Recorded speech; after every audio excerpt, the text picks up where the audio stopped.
the first art of The Legend of Zelda from Nintendo. They are known for their unique styles throughout the Zelda series, from cartoonish to more realistic proportions. Moreover, they created various mangas of their game titles that were well received. Today we're going to look at the game's character design, illustrations and some of the manga works of The Legend of Zelda Ocarina of Time, Majora's Mask and Twilight Princess. The Legend of Zelda Ocarina of Time put the Zelda franchise in a three-dimensional space and made a mark in its franchise. The story starts off with a young boy with an elven appearance, named Link, who is in the middle of a strange nightmare. It soon falls apart when a fairy named Nevi wakes him up and tells him to visit the great Deku Tree that resides just outside of the Kokiri village. After Link cleanses the Deku Tree from its curse, he is told to meet Princess Zelda, who resides in Hyrule Castle. She tells him about the spiritual stones and the Ocarina of Time. With new motivation, Link sets out on his adventure to obtain the stones that opens the path to the Master Sword in the Temple of Time.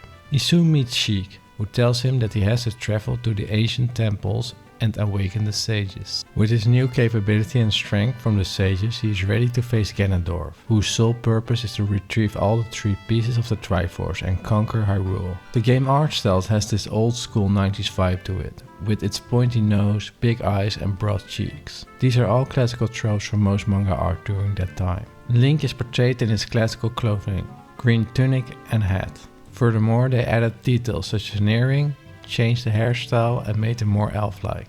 The proportions of the limbs are a bit exaggerated, depending on the character and its actions. In case of the colors, the artist used light tones and a dark gradient to create shadow and depth. This subtle increase in contrast makes the character seem more three-dimensional. What I like is that they made young Link well distinct from his grown-up counterpart. One looks innocent with his rounder forms, the other has more sharper edges, which indicates resilience. One thing that I noticed is that the Zelda franchise showcased their art and characters with a lot of energy instead of the typical neutral portrait composition. This reminds me of the action RPG series Ys. When we check the monster designs, most of the things I already mentioned still apply, although in this case the coloring is a bit altered, more darker and grim. The Legend of Zelda Majora's Mask took a spin on the franchise by adding a mechanic that resets time, greatly increasing the pressure on the player's choices. The story starts a few months after Ocarina of Time. Nevi has gone missing and Link is searching for her in Hyrule Forest. Wandering around, he comes across Skull Kid, a strange boy who wears the Majora's Mask and starts to bully Link with his two fairies. He curses Link into a Deku Scrub and steals his horse Epona and the Ocarina of Time. Link is desperate to get them back and as the event play out, is left with the fairy Tati. She wants to get reunited with her brother Teal, and through a mutual agreement they follow Skull Kid to Clock Town. Soon, Link meets with the Happy Mask salesman who lifts the curse in trade for the Majora's Mask. The major hurdle is that he needs to retrieve it in 3 days. Thus, he needs to fight in several dungeons and obtain multitude of masks to be able to comprehend such a feat. To make matters worse, there is a high price to pay if he is unsuccessful. Even though the overall art design in this game looks quite similar to Ocarina of Time, there's a distinct difference. For example, the nose of Link is less pointy, the eye corners are less sharp, and especially the color scheme is altered.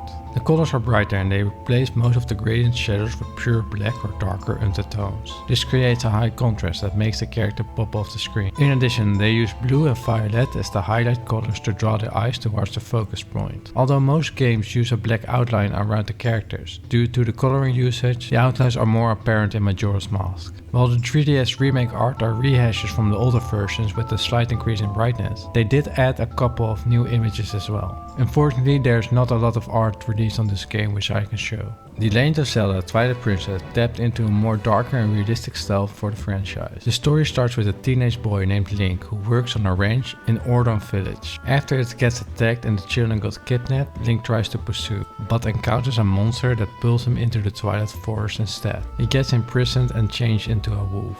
Despite these turn-off events, a strange creature named Midna turns him back and saves him. She tells him to meet Princess Zelda, who explains that Hyrule was invaded and captured in Twilight. As the journey proceeds, Link needs to lift the curse that the sorcerer's hand has bestowed upon him. To accomplish this, he has to obtain a Master Sword. And to truly save Hyrule, he sets out to confront Zant, who might have connections to Ganondorf. This time around the art changed towards a more realistic and mature style, a total turnaround compared to the former installment, The Wind Waker. All of the art contained a darker toned color scheme with a strong use of gradient shadows. Moreover, the art contains a grainy texture effect on the characters, something that certain watercolor and oil paper provide. Most of the proportions are realistic and in my eyes fits well in the franchise. Compared to many of the previous classical Link clothes, they added more small details and a chain vest under his tunic. In addition, this version of Link seems to be the most grown up in the franchise. And if you check out some of the concept art, they initially planned to go even further with this idea. Personally, I think it was a good move to scrap this, unless they went for an old man Link with a heavy beard or something. These are some additional manga cover designs from the series. I can imagine they truly captured the journey and personality of the Zelda franchise, which is quite a feat considering Link is a silent protagonist and the games are well received. I'm fantasy light novel author G.P. Phils, currently looking into the art of Akira Toriyama, an artist that worked on some of the most popular franchises in the whole world. And be sure to check out my books on my author page and subscribe to my channel for regular in-depth styles of manga artists of our favorite video games.